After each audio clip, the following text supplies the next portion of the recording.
साल 2026 extreme twist and turns लेकर के आया है। एक तरफ जहां शनि आपको रिश्तों में धोखा दिलवा सकते हैं, वहीं राहु कोई ना कोई बड़ा कांड जरूर करने वाले हैं। लेकिन हैरान या परेशान मत होइए, क्योंकि देवगुरु बृहस्पति आपको आपके पूर्व जन्म के पुण्य कर्मों का पुण्य फल देने भी आ रहे हैं। जी हां, मैं बात कर रहा हूं मीन राशि वालों के बारे में। नमस्कार, बहुत बहुत स्वागत है आप सबका एक बार फिर से आज के हमारे इस विशेष ज्योतिष कार्यक्रम में, सिर्फ और सिर्फ मीन राशि के लिए आपके अपने चैनल स्काई स्पीक्स पर। दोस्तों, ये राशिफल, ये गोचर फल आप अपनी चंद्र राशि से देख सकते हैं, यानी जन्म के समय जिनका भी चंद्रमा मीन राशि में था उनके लिए यह गोचर लागू रहेगा। आप इसे अपनी नाम राशि, लगन राशि से भी क्रॉस चेक कर सकते हैं। साल 2026 आने वाला है और आप सभी मित्रों को, भाई बंधुओं को साल 2026 यानी आने वाले नव वर्ष की ढेर सारी शुभकामनाएं। इस साल 3 ग्रह ऐसे हैं जो कोई खास परिवर्तन नहीं करेंगे। उनमें सबसे पहले हैं शनिदेव। शनि आपके प्रथम भाव में पूरा वर्ष भर गोचर करेंगे, यानी शनि साल के पहले दिन से लेकर के 2026 के आखिरी दिन तक शनि मीन राशि में ही गोचर करेंगे। वहीं राहु आपके 12वें स्थान में है। राहु इस साल के पहले 11 महीने आपके 12वें भाव में गोचर करेंगे। 5 दिसंबर को राहु राशि परिवर्तन करके आपके एकादश भाव मकर राशि में चले जाएंगे। इसी तरह केतु भी पहले 11 महीने छठे भाव में गोचर करेंगे सिंह राशि में, और 5 दिसंबर को केतु भी पंचम भाव में कर्क राशि में चले जाएंगे, जिसकी चर्चा हम आने वाले समय में करेंगे। बृहस्पति आपके राशि के स्वामी हैं। मीन राशि के स्वामी देवगुरु बृहस्पति हैं, और बृहस्पति इस साल 2 परिवर्तन करेंगे। बृहस्पति इस साल के शुरुआत में आपके चौथे भाव में होंगे, मिथुन राशि में। 2 जून को बृहस्पति पंचम भाव में यानी अपनी उच्च राशि कर्क राशि में चले जाएंगे, और 31 अक्टूबर को देवगुरु बृहस्पति छठे भाव में सिंह राशि में चले जाएंगे। तो ये मेजर परिवर्तन होंगे साल 2026 में। इसके अलावा बाकी के अन्य ग्रहों के परिवर्तन भी होते रहेंगे, जैसे कि सूर्य का, मंगल का, शुक्र का, बुध का। उनकी चर्चा हम अपने मंथली अपडेट्स में आपके साथ करते रहेंगे। तो आज के इस वीडियो में हम इन 4 मेजर प्लैनेट्स का ही गोचर कवर करेंगे कि पूरा वर्ष भर ये चारों किस प्रकार से रिजल्ट देने वाले हैं। सबसे पहले हम शुरुआत करेंगे शनि से। शनि से इसलिए क्योंकि शनिदेव जो है आपके प्रथम भाव में है, और मीन राशि वालों पर शनि की 7.5 अपने सेकंड फेज में चल रही है। यानी कि शनि जो है इस समय आपके चंद्रमा के ऊपर से गोचर कर रहे हैं। अब प्रथम भाव हो, शनि हो, चंद्रमा के ऊपर से गोचर कर रहे हो और 7.5 का सेकंड फेज हो, तो जाहिर सी बात है कि आप शनि से बहुत ज्यादा उम्मीद नहीं कर सकते। लेकिन कुछ एक चीजें हैं जहां आपको थोड़ा सा सतर्क भी रहना होगा, सावधान भी रहना होगा। सबसे पहले तो शनि जब भी प्रथम भाव में गोचर करते हैं, फर्स्ट हाउस में, प्रोग्रेस काफी स्लो हो जाती है। आप नौकरी करते हैं, आप बिजनेस करते हैं, आप देखेंगे कि ये साल 2026 जो है बहुत धीमी गति से आगे बढ़ रहा है, बहुत स्लो प्रोग्रेस हो जाती है। बिल्कुल कछुए की चाल की तरह धीरे धीरे धीरे धीरे आप आगे बढ़ते हैं, करियर में भी, जॉब में भी। और ऐसे में आपके लिए साल 2026 में अगर आप अपने लॉन्ग टर्म गोल्स उन पर फोकस करेंगे तो आपको ज्यादा अच्छे सकारात्मक परिणाम प्राप्त होंगे। इसके अलावा दोस्तों, ये जो सेकंड फेज है 7.5 का, अब यहां से शनि की दशम भाव पर भी दृष्टि जाती है। शनि यहां से थर्ड हाउस को, तृतीय भाव को देखते हैं अपनी तीसरी दृष्टि से, सप्तम भाव को देखते हैं सातवीं दृष्टि से, और दशम भाव को देखते हैं 10वीं दृष्टि से। तो ये जो शनि की दृष्टियां हैं, इनका भी प्रभाव जो है पड़ता है आपके ऊपर। तो शनि के प्रथम भाव में गोचर और इन दृष्टियों के प्रभाव से, क्योंकि खास करके शनि दशम भाव को देख रहे हैं, तो कार्य क्षेत्र में जहां भी आप नौकरी करते हैं, जॉब करते हैं, आपके ऊपर ओवरबर्डन, अतिरिक्त जिम्मेदारी, अतिरिक्त भार पड़ता है। काम का अतिरिक्त बोझ आपके कंधों पर डाल दिया जाता है और उसका कोई आपको रिवॉर्ड भी नहीं मिलता, कोई एप्रिसिएशन भी नहीं मिलती। मतलब आप काम भी ज्यादा कर रहे हैं और किसी से कोई एप्रिसिएशन, कोई प्रशंसा, कोई रिवॉर्ड भी आपको नहीं मिल रहा। तो ये है शनि प्रथम भाव में। बिजनेस को स्लो डाउन कर देते हैं, व्यापार काफी धीमी गति से चलता है क्योंकि चंद्रमा के ऊपर से गोचर कर रहे हैं। तो ओवर स्ट्रेस, थकान, सुस्ती, आलस्य छाना और स्वास्थ्य संबंधी दिक्कतें जैसे जोड़ों का दर्द इत्यादि शनि आपको दे सकते हैं। अब शनि की जो दृष्टि है तृतीय भाव पर और सप्तम भाव पर, ये आपके रिश्तों में दूरियों को बढ़ाती है। तृतीय भाव किसका है? भाई बंधु मित्रों का। और सप्तम भाव जो है ये पार्टनर्स का है, लाइफ पार्टनर या बिजनेस पार्टनर, दोनों का है। तो रिश्तों में आपको धोखा भी मिल सकता है। यहां पर आपको सावधान रहना होगा, सतर्क रहना होगा। कोई अपना करीबी आपको धोखा दे सकता है। शनि के प्रभाव के चलते संबंधों में खटास आ सकती है। ऐसे में शनि के फल को शुभ करने के लिए, शनि की अशुभता को कम करने के लिए आप हर शनिवार काले उड़द, तिल, सरसों, काले वस्त्र, इन चीजों का दान करते रहें। शनि मंत्र का जाप करें रोजाना, ओम शम शनैश्चराय नमः, इस मंत्र का रोज जाप करें। हनुमान चालीसा, बजरंग बाण का पाठ करें। और आप शनि की अशुभता को कम करने के लिए 7 मुखी रुद्राक्ष भी धारण कर सकते हैं। और ये 7 मुखी रुद्राक्ष आपको हमारी वेबसाइट से प्राप्त हो सकता है, जिसका लिंक जो है आप स्क्रीन पर भी देख सकते हैं। आपको वीडियो के डिस्क्रिप्शन में भी इसका लिंक मिल जाएगा। इसके बाद हम बात करेंगे राहु की। राहु जो कि आपके 12वें स्थान में बैठे हैं, 12th हाउस में गोचर कर रहे हैं। और 12वें भाव में राहु मिले जुले रिजल्ट्स देते हैं, मिश्रित प्रभाव देते हैं। 12वां स्थान किसका है? 12वां स्थान है व्यय भाव, विदेशों से संबंध रखता है। तो राहु जब भी 12वें भाव में गोचर करते हैं तो विदेश यात्राएं, फॉरेन सेटलमेंट यानी विदेश में बसने का मौका। अब ये विदेश यात्राएं जो होती हैं, ये काम को लेकर के, करियर को लेकर के, शिक्षा को लेकर के हो सकती हैं। और जाहिर सी बात है क्योंकि ये व्यय भाव है, तो विदेश यात्रा होगी तो खर्चे भी बढ़ेंगे, यानी ओवर एक्सपेंसेस। 12वें भाव में राहु एक पॉजिटिव रिजल्ट जरूर देते हैं, और वो है आप यदि किसी आईटी कंपनी में है या किसी मल्टीनेशनल कंपनी में है तो वहां राहु आपको अच्छी ग्रोथ दिलवा सकते हैं। लेकिन ओवर एक्सपेंसेस आपको परेशान करेंगे, नींद आपको नहीं आएगी, नींद न आने की प्रॉब्लम ये आपको झेलनी पड़ेगी। इसके लिए आप योगा, मेडिटेशन का सहारा ले सकते हैं। आप सुबह उठकर कसरत करें, व्यायाम करें, योगा करें, सैर करें, मेडिटेशन करें। तो ये सारी चीजें करने से आपके जो द्वादश भाव में राहु के कारण जो नींद आपकी भंग हो रही है, उसमें काफी सकारात्मक परिणाम आप देखेंगे। गुप्त शत्रुओं से आपको सावधान रहना होगा।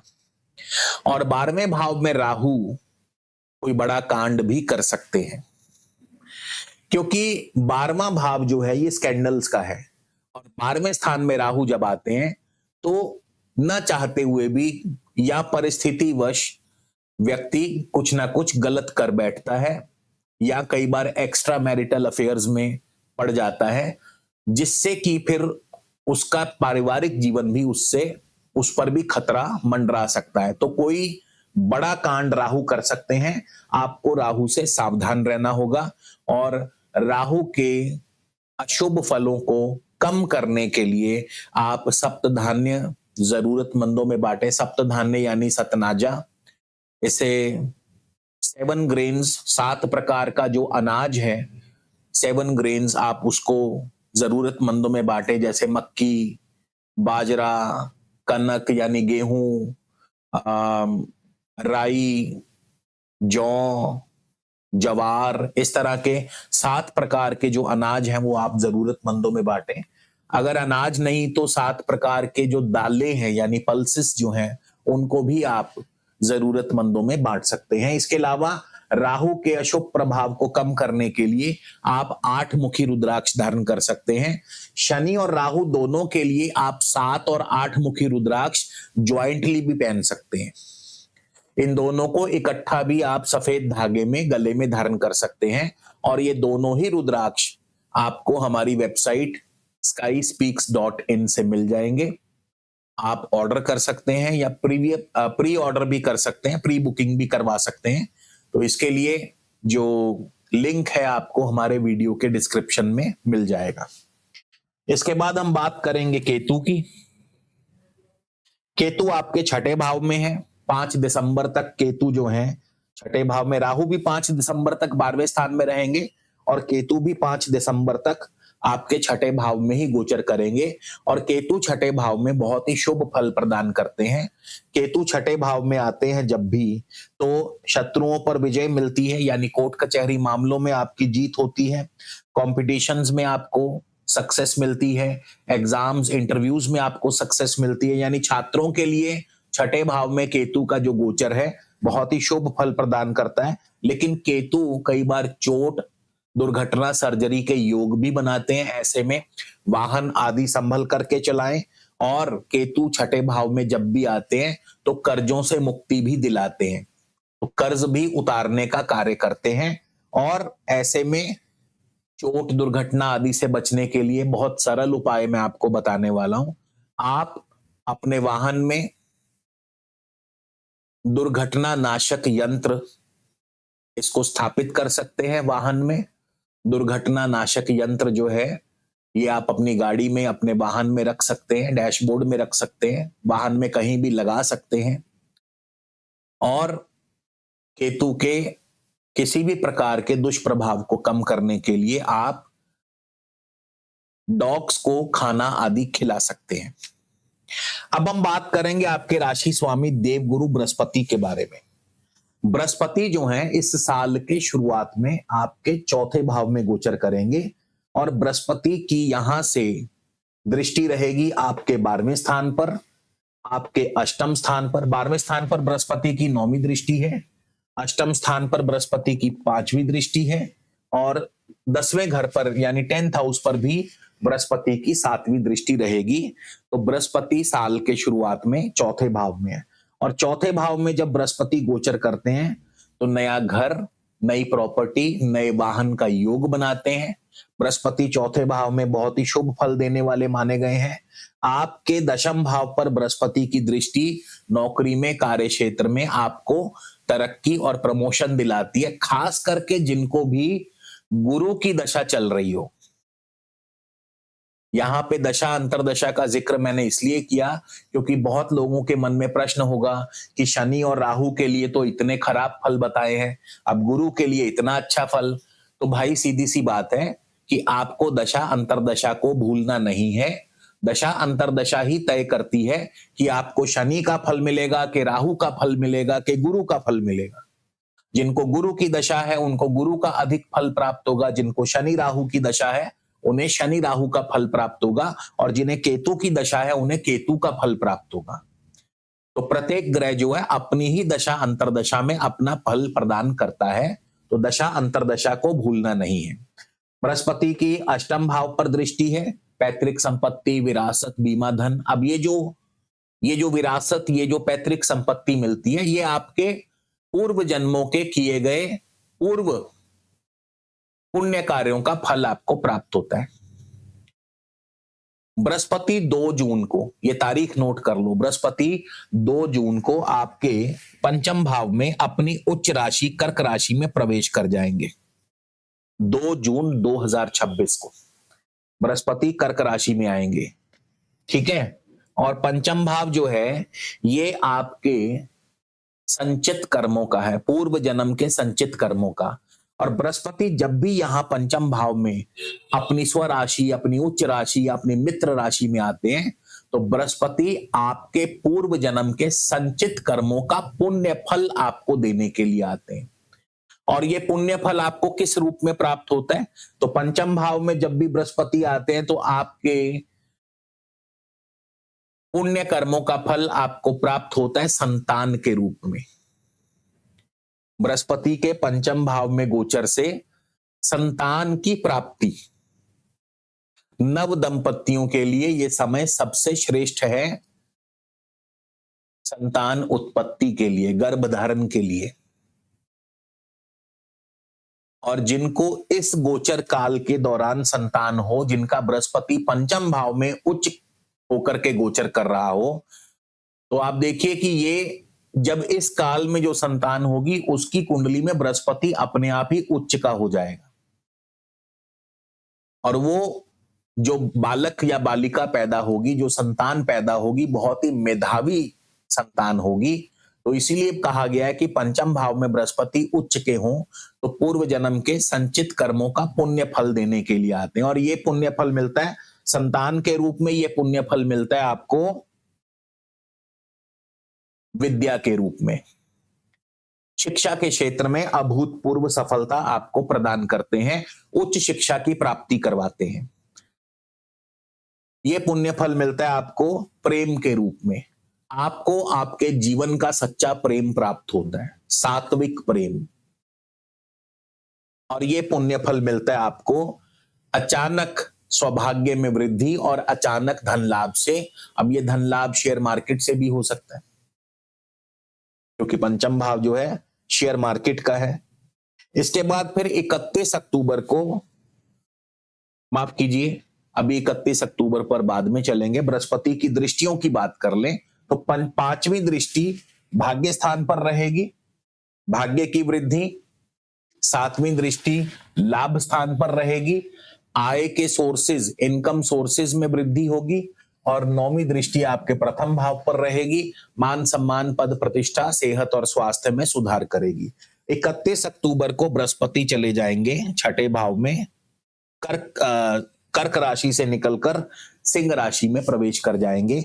और छठे भाव में भी बृहस्पति आपको शुभ फल देने वाले माने गए हैं, क्योंकि यहां बृहस्पति अपनी मित्र राशि में है, सूर्य की राशि में है। तो छठे भाव में बृहस्पति जब भी आते हैं, एक तो आपको स्टेबल जॉब मिलती है, आपके पास अगर नौकरी नहीं है तो आपको नई नौकरी और स्टेबल नौकरी में स्टेबिलिटी ले आते हैं। दूसरा वेतन वृद्धि, सैलरी में इंक्रीमेंट, क्योंकि बृहस्पति की पांचवी दृष्टि आपके दशम भाव पर, 1, 2, 3, 4 और 5, पांचवी दृष्टि दशम भाव पर, बृहस्पति की सातवीं दृष्टि द्वादश भाव पर। विदेशों से भी धन लाभ होगा, इंपोर्ट एक्सपोर्ट के कारोबार में अप्रत्याशित वृद्धि देखने को मिलेगी। और धन भाव पर नौवीं दृष्टि बृहस्पति की धन और कुटुंब सुख की वृद्धि करती है, यानी बैंक बैलेंस को बढ़ाती है। तो बृहस्पति और केतु इस साल आपके लिए बहुत ही शुभ फल देने वाले हैं। आपके पूर्व जन्मों के संचित कर्मों का पुण्य फल आपको देने के लिए बृहस्पति आए हैं, लेकिन शनि और राहु, इनसे थोड़ा सावधान रहना है। उनके लिए उपाय भी मैंने आपको बता दिए। अब यहाँ पे बृहस्पति आदि ग्रहों की, जो आपके शुभ ग्रह है कुंडली में, जैसे बृहस्पति मान लो आपकी कुंडली में भी अगर शुभ स्थान में बैठे हैं, तो बृहस्पति की शुभता को बढ़ाने के लिए आप पुखराज धारण कर सकते हैं, यानी कि येलो सैफायर। और देखिए, जो लोग पुखराज नहीं धारण कर सकते, अफोर्ड नहीं कर सकते, क्योंकि पुखराज काफी कॉस्टली रत्न माना गया है, होता भी है, काफी कॉस्टली होता भी है, तो आप इसकी जगह सिट्रीन धारण कर सकते हैं। ये पुखराज का, बृहस्पति का उपरत्न है और ये उतना ही सामर्थ्य रखता है।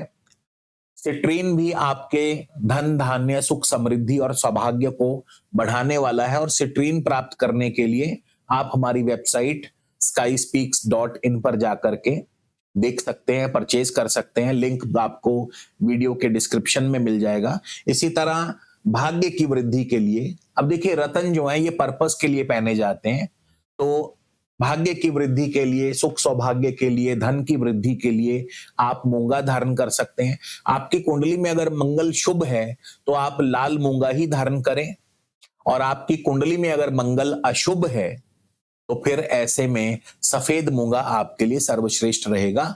तो मूंगा आप धारण कर सकते हैं। शिक्षा में, संतान में वृद्धि के लिए आप मोती धारण कर सकते हैं, और ये सभी रत्न जो हैं आपको हमारी वेबसाइट पर उपलब्ध हैं। skyspeaks.in हमारी वेबसाइट है, और आप लिंक जो है डिस्क्रिप्शन में या स्क्रीन पर देख सकते हैं। तो इसी के साथ दोस्तों विदा लेता हूं, अगले वीडियो में फिर मिलेंगे। जय श्री राम, जय हिंद, जय भारत।